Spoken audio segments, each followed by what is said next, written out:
Toplace enters administration. Let's have a look. Hello everyone, Florian here, and welcome to another episode of HeiseSays.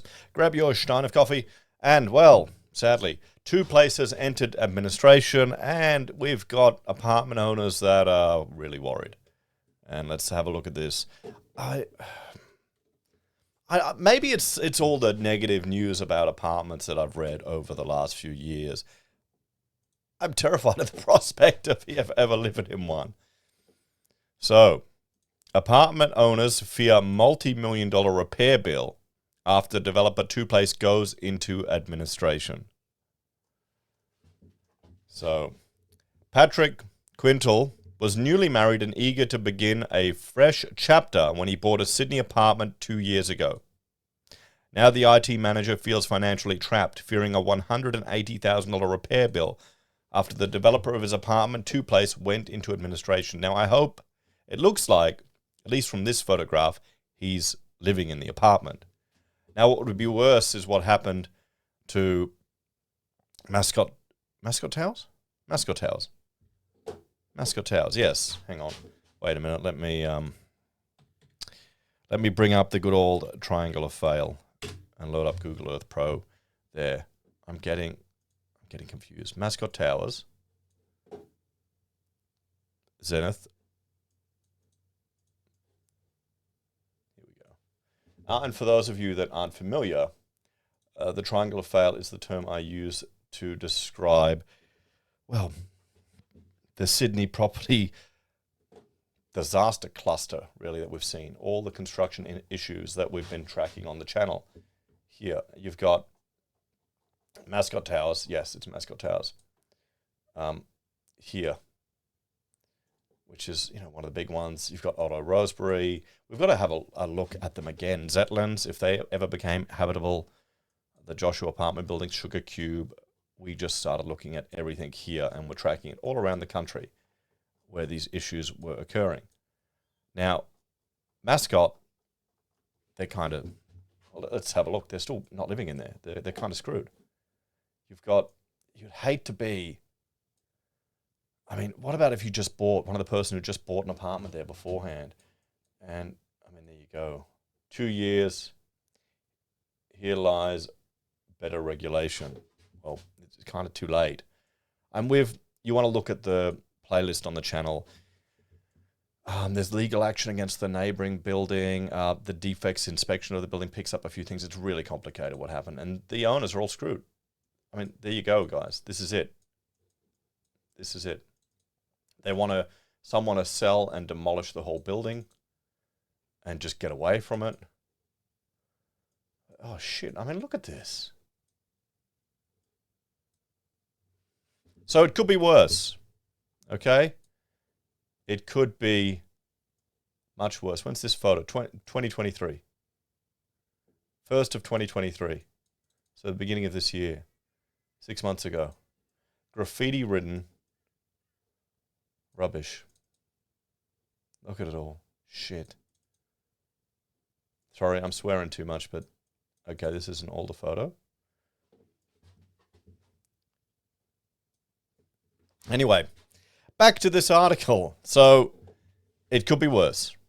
It could be much worse. Administrators have been appointed to Toplace Proprietary Limited, owned and founded by developer Yin Nassif, who is overseas and accused of fraud offences. Last week, the state's Assistant Building Commissioner issued an urgent building work rectification order for Toplace's vicinity complex at Canterbury over potentially serious defects. Mr. Quintal, who bought his apartment in vicinity in May 2021, is among a number of owners in the complex who are now bracing for the repair bill, which is feared to be in the millions. I've considered moving out far away from Sydney just to get away from all these apartment issues, he said. The only reason why I haven't is purely the financial struggle that I'll be in. The Department of Fair Trading has said roughly what the figure is, over about $50 million. Oh.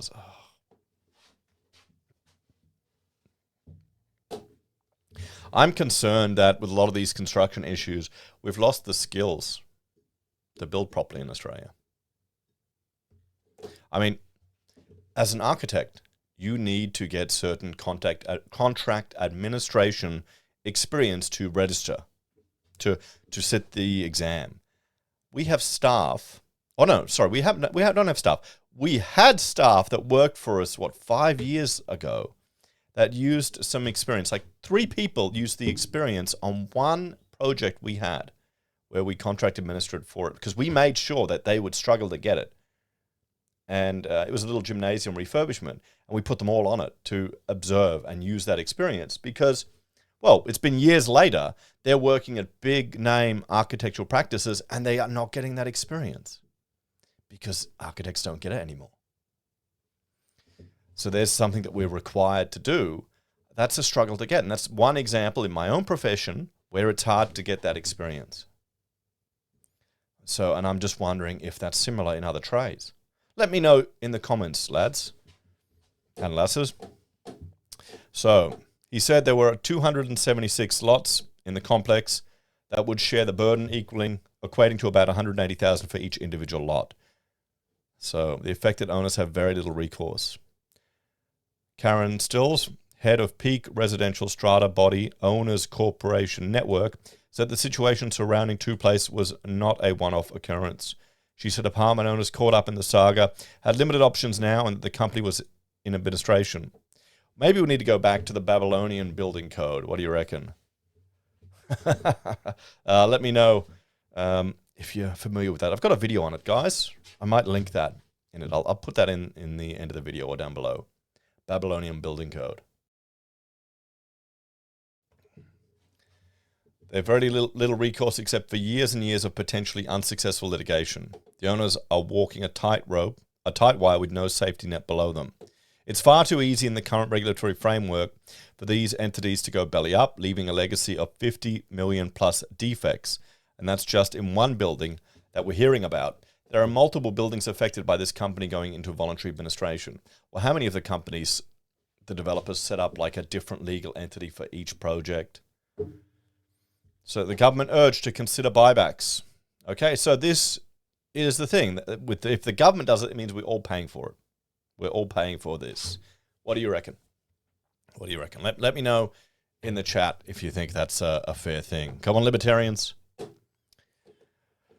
The New South Wales Premier Chris Minns on Wednesday urged those affected to register as an unsecured creditor, while also defending his government's enforcement efforts under the new Building Commission. But this was of little comfort to owners of owners existing off-the-plan apartments, like Michael Jones, another owner-occupier in the vicinity complex. He wants the government to consider setting up a buyback scheme similar to the one offered to Lismore flood victims. In Lismore, that was a natural disaster that they were able to support, he said. But this is a human disaster of human creation, of the decisions that have been made through policy. We've been at this situation where it used to be a governed industry by the government. What are they going to do to support owners now? He said government intervention was needed to ensure future owners could feel confident and not swamped with lifelong bills for a home they may never live in. Mr. Quintal agreed financial support similar to the buybacks offered in Lismore were appropriate. What happened in Lismore is a complete disaster. It was something unprecedented, he said. There was some knowledge, though, that it could have gone that bad. With our situation here, it's a disaster of the government's own making. They've reduced oversight, they've reduced regulations, and we're in a state now where this is a disaster. Mr. Stills agreed the regulatory framework of the last 2 decades had absolutely failed owners in existing off-the-plan apartments, but said it had improved in recent years. She said the introduction of a 5-star independent construction industry rating tool and 10-year defect insurance for apartment buildings were making a difference in empowering prospective buyers, and hopefully buy the Australian dream, not into the Australian nightmare, she said. Well, let's have a chat about this one, guys. I've spoken previously, and I might try and link to it, to suggestions I have for mitigating a lot of these issues here in these projects. The problem is the methodology of procurement, and I'd argue a big part of it is the design and construct methodology, where the traditional enforcers of a lot of the issues on these builds no longer have the authority. I would argue for a multiple certification system where you've got 2, 3 certifiers that all have to agree on every decision, and one representing the owner, or the builder, one representing the owner, one representing the neighbors, and they all have to be in agreement of everything, because then you wouldn't have a dodgy certifier under the table. And maybe we shouldn't allow design and construct procurement for buildings that people will sleep in. So you need to go to a more traditional model of procurement, because otherwise, as the architect, you're working on the first part of the job, you sit under the builder's doing dodgy shit, you've got no method to inform the developer. You can tell the builder, no, I'm not documenting that, no, you can't do that, you're gone. So it's a very messy situation that we have here. I don't know if the government's attempts to put on more regulation is going to work, but it'll make people feel good. It's going to make everything more expensive. And sadly, these projects were much too late to be impacted by any of this. Anyway, guys, let me know your thoughts and opinions on this one. Take care. Thanks for watching. Check out Heise BIM and Heise Does. And if you're a fan and enjoy the channel, you can support us on YouTube or Patreon. Use our referral links, buy our pocket squares, or call me if you need an architect. Take care. Have a great day. And I'll see you next time. Bye for now.